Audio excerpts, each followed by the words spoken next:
The Green Bay Packers don't make the playoffs without Malik Willis last year, but he's going into the final year of his contract. Could the Packers find his replacement in this upcoming NFL draft? Jason Hirschhorn from The Leap has a few ideas on who that could be.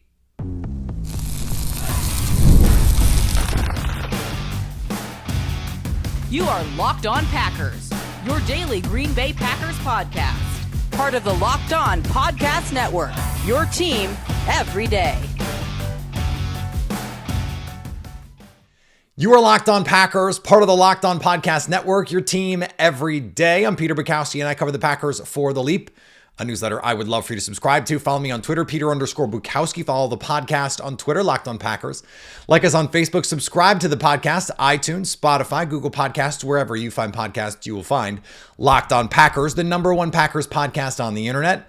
And the show for fans who know what happened, they want to know why and how. Thanks to everyone who makes Locked On Packers their first listen every day. We hope you like starting your day with us as much as we like starting our day with you. Today's episode brought to you by our friends at FanDuel. Right now, new customers can get $200 in bonus bets when your first $5 bet wins. Jason, our pal, America's guest, my co-founder at The Leap, a newsletter we would love for you to subscribe to, put together a model last year. Went back and looked at all the quarterbacks that the Packers have taken going back through the Ron Wolf era. We're talking about Matt Hasselbeck, Aaron Brooks, like all those guys. And trying to figure out what are the common denominators? What are the things that they look for? And sure enough, there are some. And last year, he identified not only the quarterback that the Packers eventually picked, but another quarterback who fit the Packers' preferences, who turned out to be pretty good. So this is a fun conversation. We're going to talk about Malik Willis, the backup quarterback position as a whole, and some players who could be on the Packers' radar. So let's do it. Joining me now from The Leap, a newsletter we would love for you to subscribe to. This is America's guest, Jason Hirschhorn, back for what is becoming an annual tradition. Jason, on these day three quarterbacks, I believe we're calling the series Hunting for Hasselbacks, because the Packers famously had a lot of success under Ron Wolf finding guys exactly like Matt Hasselbeck.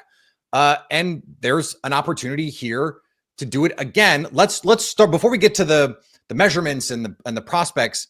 Why would they draft a quarterback on day three this year? Well, I understand that question that a lot of other fans might be having, which is, they have obviously Jordan Love at the top of the depth chart, and Malik Willis did a tremendous job as the backup. Right. Why would you need to invest more at the quarterback position? And I think there's a really simple way to answer that. Number one, Malik Willis is in the last year of his deal. And typically teams that are paying as much of the quarterback as the Packers are paying to Jordan Love are not going to spend a lot of money on that backup. They'd rather use a rookie contract with the cost control for 4 years. That's just an easier way to build your total roster in terms of your asset allocation. And also, there's a non-zero chance, and you've talked about this on your show as well, that a team might come to the Packers and say, hey, what about this pick for Malik Willis? And I don't think the Packers are trying to move him, but if they got, a 4th round pick, a 3rd round pick, I think they would have a hard time saying no. As good as Malik Willis was, and as valuable as the backup quarterback can be, it's still an asset that they could use at another spot that they need. I'm glad we got to the Malik Willis piece of this, because I wanted to ask you about this idea of the Packers maybe changing what they look for in a backup quarterback. I struggle with backup quarterbacks in general. Jason, you and I have talked about this on and off air. I for a long time subscribed to the Tom Mora, we don't play. Screwed is not the word he said, but that was the sentimentality of it, of, hey, like, we don't care about the backup in Indianapolis, because if Peyton Manning goes down, we're screwed anyway. That is how I kind of always felt about it. And Malik Willis changed my mind on this a little bit, but it also changed the way that I look at backups and going, hey, these guys who can run, if you can do something totally different, I actually think there's value in that. Could the Packers start to look at some of this stuff a little bit differently because of the success of Malik Willis, you think? Well, you've given me two things I want to chew on. One, even though Tom Moore, had that very famous quote that we're not going to fully repeat on the show, it is worth pointing out that last year's Packers team, the 2024 Packers, had they not had Malik Willis or a backup quarterback of comparable quality, and had they lost more than one of the games in which he was either the starter or played that like most of the second half against the Jags, a game they had to come back to win, they don't make the playoffs. So backup quarterback, independent of what that quarterback looks like, can make a huge difference. Now, in terms of what the Packers might look for in the position, I think some of this actually is a little bit baked in. They are looking, based on their history, at day 3 late round quarterbacks with a good physical skill set. And not all of those guys, but a lot of them do have the kind of mobility and, just the legs of a guy like Malik Willis. So that's not all of them, obviously. But I think it's something that even in their existing process, as we understand it, is a little bit baked in. Because, like all these prospects that are available on day 3 at quarterback, they have holes, significant holes in their game. If they didn't, they would have gone off the board already. So from the Packers' perspective, if you're going to take a shot on one of these guys, it makes sense to pick someone with the best raw materials available. And I think you see that with all of the late round picks that they've made at the position since 2005 at least. And that's when we have really good data in terms of what they measured at, what they did at the combine or the pro day, et cetera. And I think that's why we can say with a fair degree of confidence, the kind of quarterback they're looking for. And just in case anyone is wondering, because we do occasionally get these questions, you identified 2 quarterbacks on this list last year, one of whom the Packers actually drafted, and another is already, because of one start, Jason, the subject of trade rumors because the New England Patriots drafted Joe Milton, who is on your list, and Drake May is clearly the franchise quarterback now in New England. So we know that there's something to this at the very least, that this model has some validity when we're trying to apply it to what might happen here moving forward. Yeah, and again, this is how they conceive of it. If you are going to take shots on these guys, and a lot of them will not work out, but the ones that do tend to have the best physical traits of those like late round guys. Joe Milton, as we discussed last year, he was athletic enough that he could be one of the best athletes at any position in that draft class. Michael Pratt, also a phenomenal athlete. And it's not shocking that one of those guys was a draft pick to Green Bay. And the other guy, at least after 1 year, probably the most promising of those late round quarterbacks for the 2024 class. The only thing that was shocking was that, and we talked about this at the time, Michael Pratt, we were like, wow, you even said on this episode last year, what? Yeah, but the expectation is he's not going to fall far enough, fall being, a media driven idea, and he did. And so we just don't know sometimes with these guys as well. And that's an important caveat I want to add here. So when we look at this, you're looking specifically at day 3 guys. So we're not talking about who in this case. So the way I cut this off is by consensus, if you're not a top 64 prospect overall, which is to say that there's someone who's going to be in the top 2 rounds of 64 picks, then you're eligible for this. There will be guys who are projected as like 3rd round guys who can fall. That happened just last year. Spencer Rattler was like a 76th overall prospect by consensus. Obviously waits until the 5th round. And it can work the other way too. Sometimes you do have guys outside of that range or even outside the top 100 picks who go in there. But again, this is just to give us a pool of candidates with which to work. And then from there, we add the filters based on what the Packers have done historically. So this year, the guys that are eliminated from contention, just because of where they're projected to go: Cam Ward from Miami, Shedeur Sanders from Colorado, Jackson Dart from Ole Miss, and Jalen Milroe from Alabama. Those are guys that, at least as we're recording right now, are all consensus top 64 prospects overall. Okay.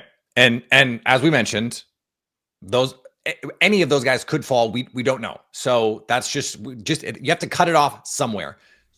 All right, let's dig into it. Let's get the names. Let's have some fun with these quarterbacks next on Locked On Packers.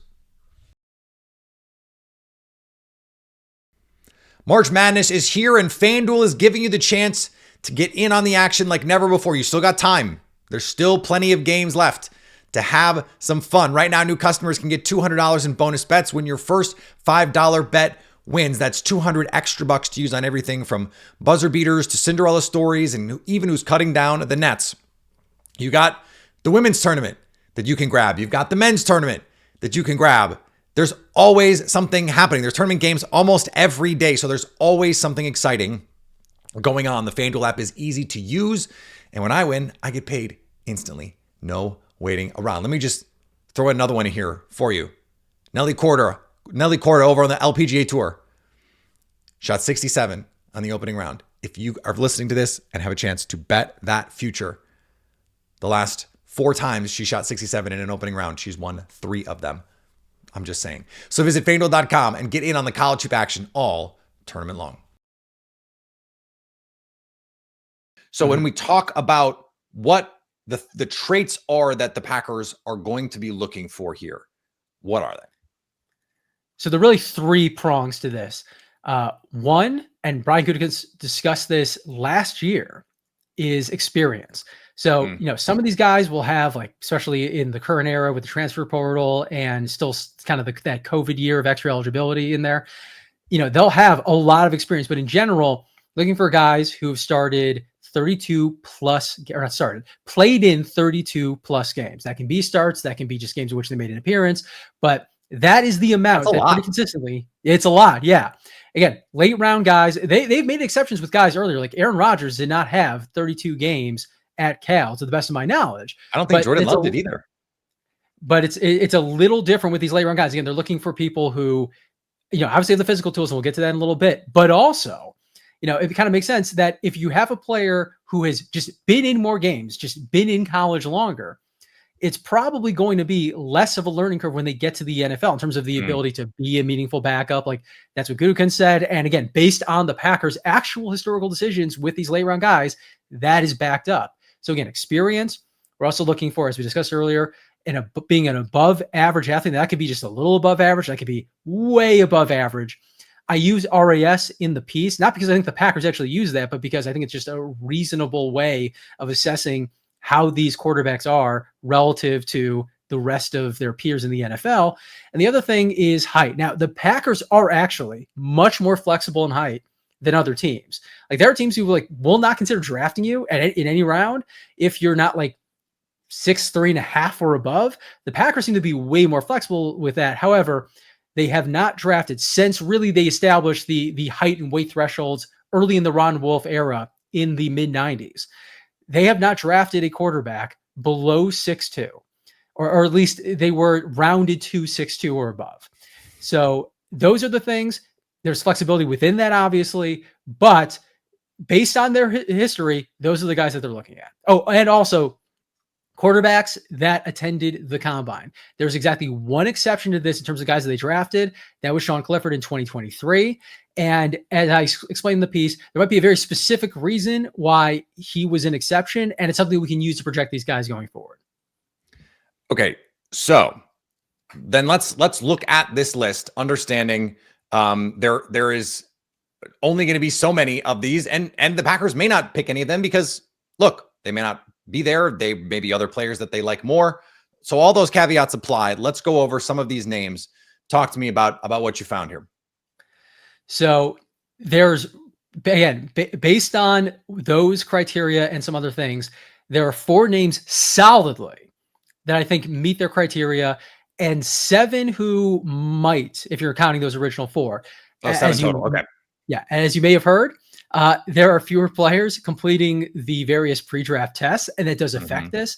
And I don't want to give the whole thing away. We just did the episode yesterday on clean prospects, and like half of them, it's like, well, we just don't have the full athletic profile on these guys. They probably fit, but we don't know because we don't have the testing because they just said, nah, we're good.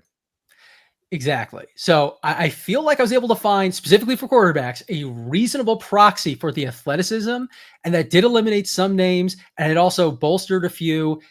Again, I don't want to give away the whole thing, what that proxy is, or all of the names on the list, but I do feel really good about 4 and pretty good overall about the 7. So by all means, Peter, ask away. Who do you like? Well, who do you not so want to know who's on the list? Let's just start with the player you would be most intrigued by if you heard his name called by the Green Bay Packers. So this is actually just one of the most intriguing prospects, period. And it's Tyler Shuck. I believe that is the way you pronounce his last name. Yes. Uh-huh. Now, I say in the piece, and by the time people are listening to this, the piece will be up on theleap.football. So he checks every single box for this exercise. He was a combine invite. He is well over the height minimum. He's well over the experience minimum. He literally was in college for 7 years, which is just Does he have a PhD, correct. Jason? Jeez. I would certainly hope so at this point.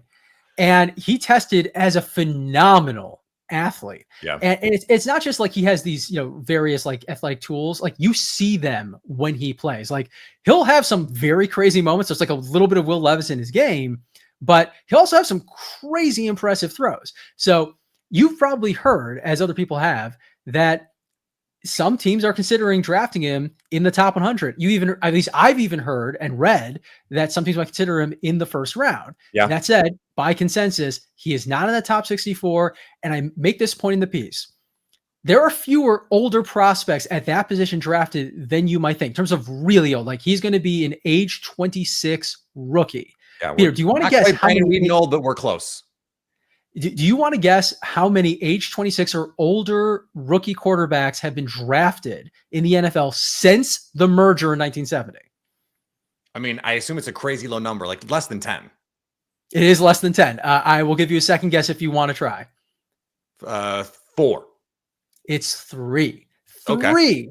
Now, granted, those actually have all been this century, weirdly enough, but he doesn't really fit the model of almost any of those guys. We have Brandon Weeden, who had been a baseball prospect and then kind of came back into football. We had John Beck, and I don't know exactly what went on with it other than, he went to BYU. I assume it was related to going on a Mormon mission. Either way, they delayed the start of his NFL career. And then the last one, and I think this was another baseball prospect, was Chris Winkie, the Heisman Trophy winner in, I believe it was 2000. And, he was, I think still is the oldest Heisman Trophy winner in history, or certainly in that conversation. So all of these guys have a very specific kind of profile, like the baseball guys and the guy who has the Mormon mission background. Shuck doesn't fit any of that as far as I know. Like he was, and I make this point in the piece, he has shared locker rooms with Justin Herbert and shared locker rooms with the reigning ACC Offensive Rookie of the Year, a 19-year-old. So it is just a wide range that of experiences that he's had. Now, if he ended up going the top 100, I guess at this point we can't say that's totally shocking. But again, there just haven't been that many quarterbacks that age or older drafted into the NFL. So I think it's safe to include him on this list, even if I'm not certain that he'll be available. It could be like a Michael Pratt situation where we knew that he could be available on day 3, but there were reasons to believe that he might go earlier. And I don't know, maybe that age component ends up holding him back. I know it's been discussed as like, oh, who really cares? Well, the NFL does historically seem to care, and they're the ones making these decisions. This is a terrific entryway into a conversation I wanted to have with you about location, because the Packers and how they value, you mentioned at the top, like without Malik Willis playing at the level that he did, they don't make the playoffs last year. So where would it make sense? And I think we could include, I've seen Jalen Milroe in third rounds of mock drafts. Is the third round, to your mind, too early for the Packers to consider one of these players? I think probably, for starters, like day 2 stuff outside the scope of this story. I know you know that, but just so the audience also knows. I would say, and I discussed this a little bit in the piece, especially the last 10 to 15 years, or really since that 2011 CBA, you've seen this dynamic. I know you've talked about it on the show as well, where not that quarterbacks didn't get pushed up before that, but now with the way those contracts are for rookies, you're seeing more and more quarterbacks get pushed up, especially into the first round, because if you have that extra 5th year of cost control, so even if you're taking more of a risk than you'd like at that position, if you hit the extra 5th year is extremely valuable because they're going to make way more money than that if they're actually unrestricted free agents or playing on the franchise tag or an extension or whatever. So you'll see fewer quarterbacks that actually go on day 2, especially outside of the first part of the second round, because if they even had like I make up the number here, but like a 10% chance, a 5% chance of being a franchise savior, they're probably going somewhere in the first round.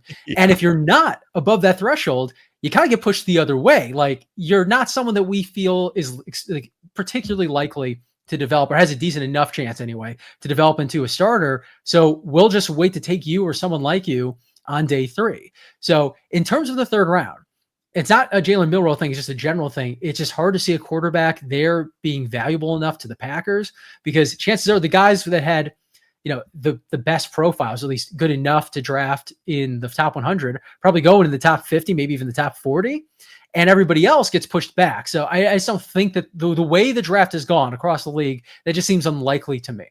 We still got more to come here with Jason Hirschhorn on Locked On Packers.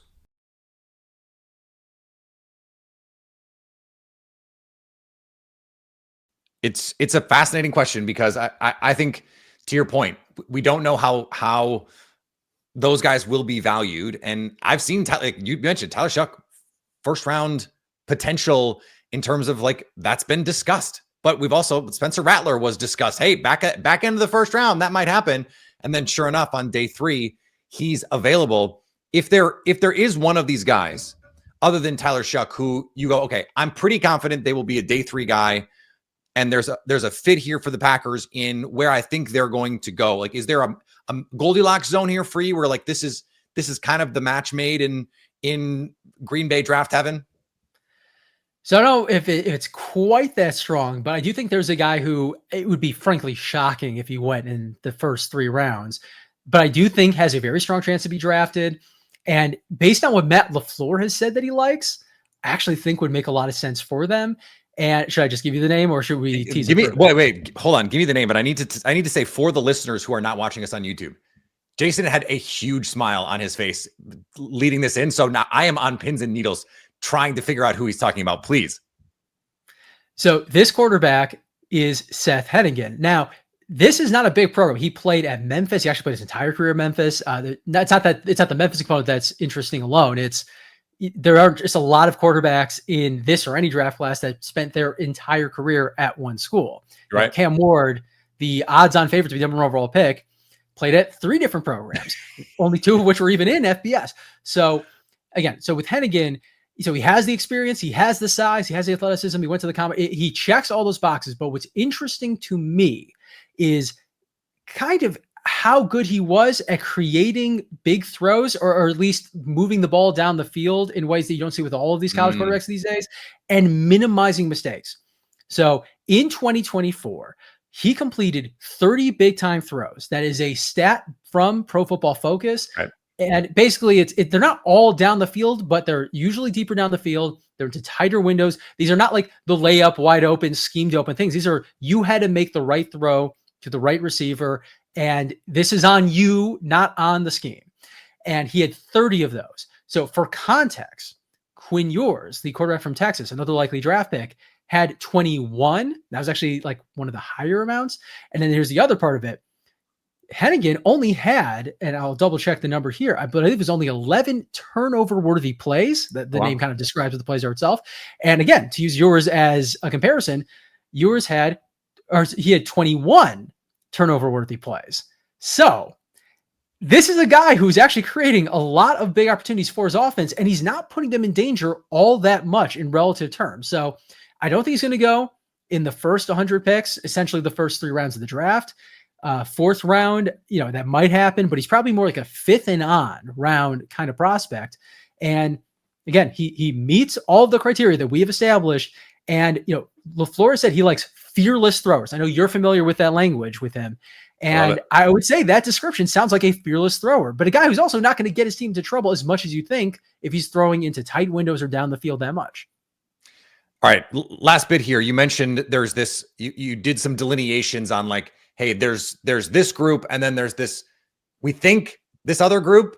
Is there a name from that other separate group that stands out to you as, if between now and the draft, there's, we get some sort of athletic testing, it's possible the teams have access to data that we don't have access to, of course, all that stuff, but a name in there that stands out to you.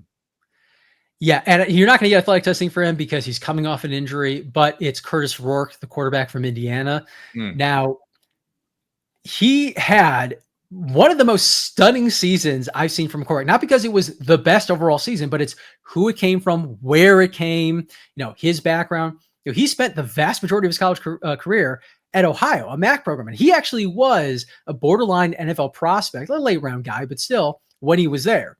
For his final season, he transfers up to Indiana. He wants to show that he can do it in one of the biggest conferences in college football. He wants to show that he can, to the NFL scouts, that he has that kind of talent. And before the season even starts, he has a partial tear in his right knee of his ACL. So this is usually the kind of injury that is going to not just derail your season, it's going to end your season. The doctors basically tell him, like, it's going to feel weird and probably going to hurt basically until you have surgery. But if you want to play, there's enough of that ACL still intact that you can. That's your call. And he says, fine, let's go. I'm going to play. And then proceeds later in the season actually to break the thumb on his throwing hand, misses one game. And keep on, he had to have surgery on this. Wow. And he ends up leading Indiana to the greatest season in program history, 11 wins, the most that program has ever had. They make the college football playoff. And I want to be clear, I went to, as you can see if you're watching on YouTube, I went to Illinois. So it brings me no joy to tell you that Indiana had one of the coolest quarterbacks, at least one of the coolest quarterback stories in all of college football this past season. But look, he clearly, if you look at him at Ohio, the tape he had there, even just like the numbers there, was a very, very athletic quarterback. I think you even saw a little bit of that this year, despite that ACL tear. I think he has the throwing talent to do it. And again, he passed all the thresholds that we can actually measure. Like, he won't have a relative athletic score because even though he went to the combine, he didn't work out there, obviously because of the surgery he had in January. He's not going to, he might throw for certain teams before the draft, but he's certainly not going to run the 40, run the 3-cone, all of those things. But I think, especially if you look at the proxy, and again, like, I'll leave that for the story for people to read, he passes that proxy too. So I think we can say with a reasonable degree of confidence, he is going to pass those filters, or at least he would have passed those filters if he had been healthy. And based on his own estimations with the doctor's input, he thinks he's going to be ready for the start of training camps. There's not even like you have to shelve him for a year. Like, he thinks he's going to be ready to go come late July. And if not, then soon thereafter. So he's a draftable prospect for what he showed at Indiana and Ohio. He's a draftable prospect because of the physical traits that he's shown. And he's a draftable prospect because he should be able to play this season. I love it. Jason, thank you so much. The work is outstanding. I appreciate it. And go read the article, everyone, please. A newsletter we would love for you to subscribe to, the Leap.Football. Jason, appreciate the time as always. I enjoyed it a lot, Peter. All right. Thanks to Jason for joining the show. Awesome to talk to him. We'll be back next week, and we will be a few days closer to the NFL draft. I want to talk some more prospects. I want to talk some more players. We're going to have some interviews on. Lots of fun stuff here as we get toward Green Bay. I will be in Green Bay. If you're going to be in Green Bay, let me know. Follow me on all the social medias. Follow the podcast. Subscribe to the podcast, YouTube, wherever you get podcasts. We're always here for you so you can stay locked on Packers.